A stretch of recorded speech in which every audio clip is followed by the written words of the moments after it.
ఇంకో 20 రోజులైతే శ్రీరామనవమి. భద్రాద్రిల సీతారాముల లగ్గానికి సౌలతులు చేస్తున్నారు. అప్పుడే మొన్న తలవాలు కలిపే కార్యం నడిచింది.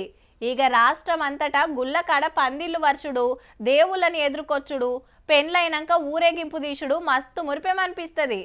దానికి ఇంకా టైం ఉంది కానీ ఇప్పుడైతే ఏమలాడబోయొద్దాం పాన్రి.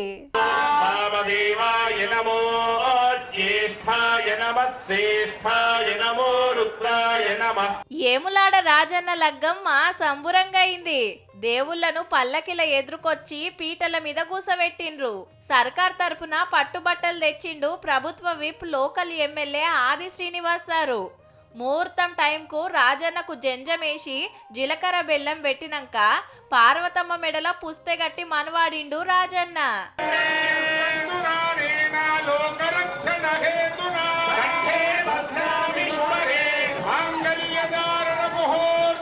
అటెన్క తలవాల కార్యం, దేవునికి ఒడిబియ్యం పోషిండ్రు భక్తులు.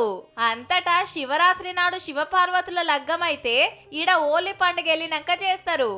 ఇటు చూడుండ్రి, అటు దేవుళ్ళ లగ్గం జరుగుతుంటే ఇటు జోగినీలు ఇజ్రాలు శివయ్యని పెళ్లి చేసుకున్నారు. స్వామివారి కళ్యాణం జరిగేటప్పుడు శివశక్తులు జోగినీలు అలాగే ట్రాన్స్ కమ్యూనిటీ అందరూ కూడా స్వామివారి తలంబ్రాలతో పాటు ఇక్కడ కూడా తలంబ్రాలు పోసుకోవడం జరుగుతుంది, తాలిపట్టు కట్టుకోవడం జరుగుతుంది. నిన్ని అలా కాదు, వెనకటి సంధి ఇట్లనే నడుస్తుంది. ఇక ఎల్లుండి దేవుని రథోత్సవం చేస్తున్నారు.